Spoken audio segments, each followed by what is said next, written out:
8:30 को आपका एक्सीडेंट होता है और 9 o'clock आप मेंस की एग्जाम देने जा सकते हैं। इंटरव्यू से पहले 1 महीने तक आप हॉस्पिटलाइज्ड है और उससे 1 वीक पहले आप दिल्ली जाके उसकी प्रिपरेशन कर सकते हैं। तो luck has to come with you, उसको आना पड़ेगा और आपको आईपीएस बनाना पड़ेगा। कि मैं एग्जाम के लिए निकला, मेंस मेरा था सुबह, GS3 का पेपर था। 8:30 को मेरा स्कूटी स्लिप हो गया, मेरा लिगामेंट इंजरी हो गया, लेफ्ट हैंड में इंजरी था, सीट से ब्लीडिंग हो रहा था। लेकिन मेरे पास 2 ऑप्शन थे। मैं खड़ा हुआ, मैंने देखा, okay my right hand is safe and I decided I will go to the exam hall and write the exam. मेरे पास 2 ही ऑप्शन थे, या तो मैं वहां से उठ के रोने लगूं, यार मेरे साथ ही ऐसा क्यों हुआ, मेरा एक्सीडेंट हो गया, मेरा मेंस खराब हो गया, और हॉस्पिटल जाओ। या दूसरा ऑप्शन था कि मैं देखूं कि मैं 3 घंटे और सरवाइव कर सकता हूं। हाँ, कर सकता हूं। मैं मेंस के लिए एग्जाम हॉल में गया। ये जितने भी फोटोग्राफ्स लगे हैं, सर ने जैसे बताया कि जितने भी इंसान सक्सेसफुल हुए, अगर आप उसकी लाइफ स्टोरी देखेंगे तो कहीं ना कहीं एक मोमेंट आता है जहां पे वो इंसान की जो स्ट्रगल है वो पीक पे हो जाते हैं। वो इस मोमेंट पे आपको डिसाइड करना है कि आपको वहां से यू टर्न लेना है या आपको वहां से आगे निकलना है। इन सब लोगों ने डिसाइड किया कि उनको वहां से आगे निकलना है, एंड दैट इज द फंडा ऑफ लाइफ। सक्सेस उन्हीं को मिलता है जो इस स्ट्रगल वाले मोमेंट से आगे निकलने की सोचता है। जब भी आपको लगे कि आपके सिर पे बहुत मुसीबत है, जब भी आपको लगे कि आप हर तरह से गिर चुके हैं, जब भी आपको लगे कि आपके पास कोई ऑप्शन नहीं है, तब एक चीज आप अपने दिमाग में लाइएगा कि यही मोमेंट है जहां से आपकी तकदीर बदलने वाली है।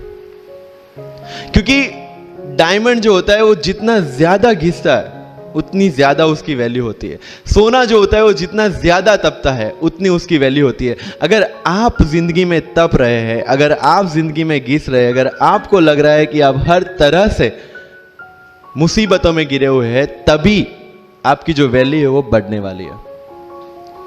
और यही मेरा एटीट्यूड रहा है। लोग बोलते हैं कि तुम्हारी फाइनेंशियल कंडीशन ठीक नहीं थी, पापा इलेक्ट्रिशियन थे, मम्मी हाउसवाइफ थी, डायमंड के कारखाने में काम करती थी, उसके बाद उन्होंने मैरिज में रोटियां बनाने का काम किया और उस तरह से मैं पढ़ा।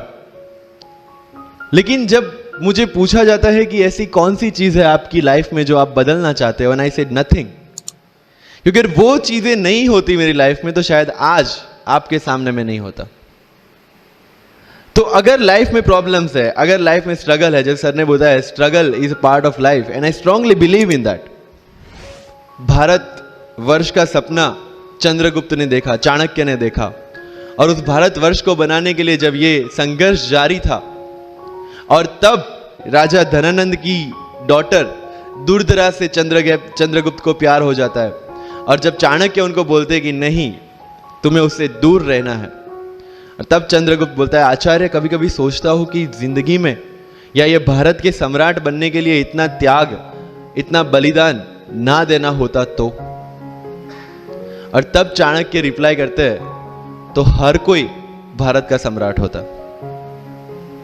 This is the fundamental rule of life. अगर आईएएस बनने के लिए, आईपीएस बनने के लिए सैक्रिफाइस करना नहीं पड़ेगा, अगर उसके लिए आपको त्याग नहीं करना पड़ेगा, तो आज पूरे इंडिया में हर घर में आपको आईएएस आईपीएस मिल जाएंगे। मुझे एग्जैक्ट डेट याद है, 23 मार्च को मेरा इंटरव्यू था। 20 फरवरी को मुझे हॉस्पिटल में एडमिट किया गया क्योंकि मुझे इन्फेक्शन हो गया था बॉडी में, एंड बहुत हाई फीवर था, तो आईवी के अलावा कोई ऑप्शन नहीं था। 1 मार्च को ठीक होके मैंने सोचा चलो दिल्ली निकलते हैं। 2 मार्च को मैं दिल्ली पहुंचा। 3 मार्च को वापस से टॉन्सिलाइटिस का अटैक होने की वजह से फ्लाइट लेके वापस से पालनपुर, अहमदाबाद, अगेन हॉस्पिटलाइजेशन। 15 मार्च को I got relieved from the hospital. 16 मार्च को मैं दिल्ली पहुंचा, और 23 मार्च को I gave my UPSC interview. तो 1 महीने का हॉस्पिटलाइजेशन। उसके बाद जब दिमाग में ये था कि मेरे साथ जो लोग इंटरव्यू दे रहे हैं वो 1 महीने से प्रिपरेशन कर रहे हैं, एंड 1 महीने से मैं हॉस्पिटल में था, again I thought this is the moment to prove yourself. I went to the interview. देखिए जो एटीट्यूड है इसका एक मतलब तो वो होता है जो युवाओं की भाषा में होता है, युवा भाषा। आप लोगों की दुनिया में चलता है ना कि बहुत एटीट्यूड दिखाती है या दिखाता है, ये भाषा चलती है आप लोगों के बीच में ना? अरे बहुत एटीट्यूड है। एक तो वो वाला शब्द होता है, जैसे कोई किसी से कहे कि क्या मैं आपसे बात कर सकता हूँ, वो कहे कि तेरे जैसे 500 आते हैं रोज, चल यहाँ से, चल यहाँ से। ये क्या है? एटीट्यूड है। इस एटीट्यूड का सही अर्थ है बदतमीजी। ये अभिवृत्ति नहीं है, ये बदतमीजी है बेसिकली, है ना? या कोई किसी को देख के दोस्ती के भाव से खड़ा हो, सामने वाला कहे तू आजा आजा आजा आजा। ऐसे लोग भी पाए जाते हैं, महाबदतमीज टाइप के लोग, और इसको युवाओं की भाषा में कहते हैं कि एटीट्यूड है बंदे के अंदर, बंदा गजब का है, तो एटीट्यूड है। तो पहले तो उसको दिमाग से निकाल दीजिए।